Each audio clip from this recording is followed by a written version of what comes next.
Welcome back. Thank you again for joining us for the Spotlight on Tomah.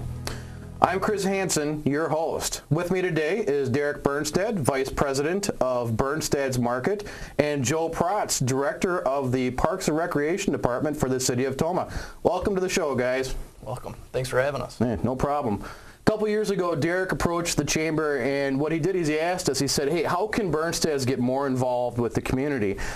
They were about to do a dramatic remodel out at the store, and they wanted to give back to a community that had given so much to them since 1944.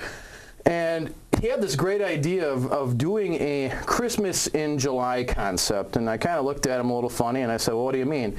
And he said, well, we want to do something to raise a little money in July so we can buy toys in December to give to needy families. So, Derek, give us a little more background on that Christmas in July and where that idea came from. Sure. Well, our focus, and it all boils back to our mission statement at Burnstad's, is always exceeding our guests' expectations, whether it's in the grocery store, in our village, in our mall, or out in the community. And we always find a way and always challenge ourselves on how we can give back to the community. And this is just one example of giving back to all three communities, Tomah, Black River Falls, and Richland Center. And what we do is we raise money throughout the course of the year, and at the end, it's a big finale is what it is. We drive down to Middleton, Wisconsin, and load up a semi. We literally load up a semi full of toys. And to put it in perspective, last year we raised $6,500 through various brat barns and just other fundraising activities.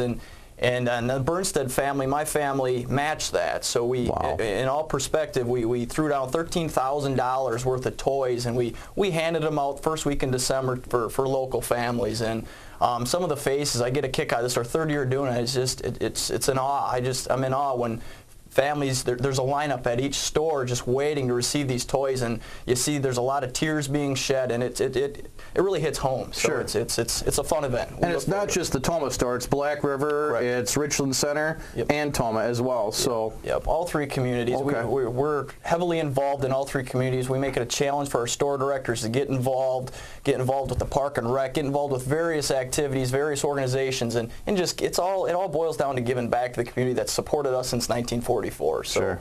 Yep.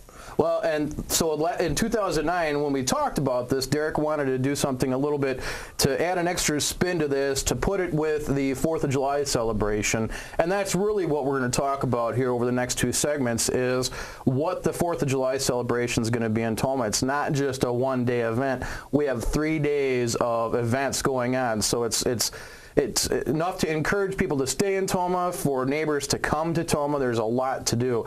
So last year, so that was 2009.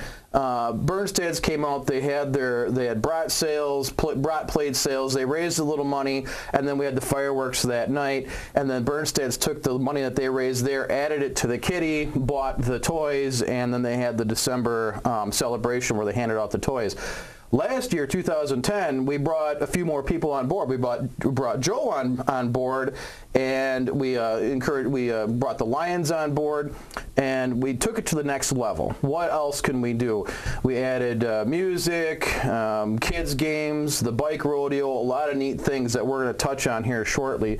So, Joe, give us we're going to talk about the Jesse Run. That's the first event that's on the Saturday the 2nd. So give us a little background on the Jesse Run and what there is to do, and really what is the Jesse Run? Well, this summer coming up on Saturday, July 2nd, is the second annual Remembering Jesse Parker races. What that is Jesse Parker was an avid runner for the Tomah High School in the area.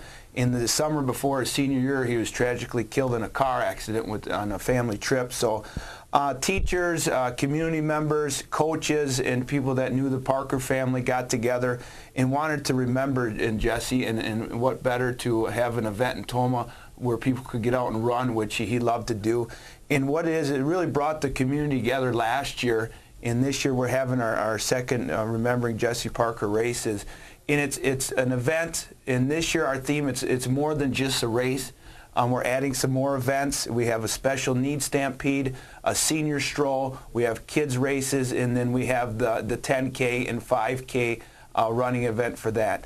and it's just a wonderful event. Last year we had 700 people there. Wow. This year the goal is to have close to over 700 participants in the racing events, and have close to, there'll probably be close to 1,000 people down there, and that's at the Tomah High School, in the runs throughout the city trail system and in the city streets and sidewalks. It's just an unbelievable event. The proceeds, it goes to a lot of different local charities, and especially one that really Jesse Parker was going for was the Charity Water, which provides clean drinking water in Africa, and then a lot of the other proceeds go to local community charities in the city of Tomah. So it's just it's an unbelievable event, and just something to remember him and what he stood for, and it really, I believe it really brought the community together last year over the 4th of July weekend, so we're looking to have another great event this year. So. Sure. And I had the privilege of talking to Brad and Jenny Parker, Jesse's parents, just this week. Actually, we had the honors breakfast over at the teepee and talked to them, and Jenny gave me a little more background on what Jesse's goals were. He was looking at joining the Peace Corps, and this was very important to him. This was a project that he wanted to see through. So the well drilling, they said they did one in Haiti last year and one of the African nations as well. And I was in Haiti last year, and clean drinking water is critical to those people. So it was very important, and we're looking at bringing some pictures so we can show the viewers as well. But that just shows that it's not just a local impact that he had or would have had with his life, but it would have been a global impact as well. So we had 700 racers last year, 700 participants last year. We're looking for the same this year. They're also having pancake breakfast down there as well. What other events are kind of tailoring in with the run? For the Remembering Jesse Parker Run, for all the information, you can go to www.runjesse.com for entry fees, applications, registration, things like that. What is it? It kicks off with the events. 8 o'clock is the running events, and then afterwards is followed by the little kids races. We have an angel run, which is a 100-yard dash for kids 4 and under, and then there's a quarter mile and a half mile run for other kids. And then following those events, the Lioness provides a pancake breakfast inside the high school. It's a great way to end the event with you'll get in and get refueled after your big run.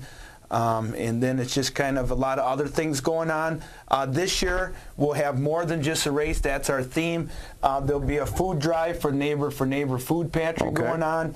There'll be Souls for Soul, and what that is bring your used running shoes.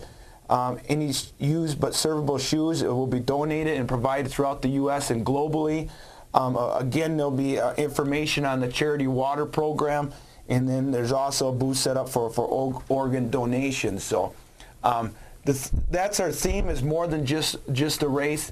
I know Derek ran in it last year, and he's gearing up again this year. I had some family members run, and they'll be back. So hopefully, the people that participated last year will get some more people and come and support the different charities that are involved with this and participating in a great event for the city of Tomah. Excellent. So how long is the race for the runners?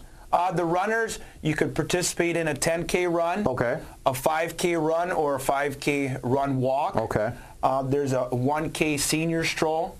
There's a 1K special needs stampede for individuals with disabilities and special needs. There's a little firecracker quarter mile run, a half mile run, and then the 100-yard angel run. Like I said, all the registrations and more information of all the sponsors. We got great community sponsors that are on board. You can see all that at www.runjesse.com, and you can see who's all involved with this great event. Excellent. Okay, well, stay tuned. We'll be right back. We're going to take a quick commercial break. So if you'll please pay attention to the messages from your sponsors, we'll be right back.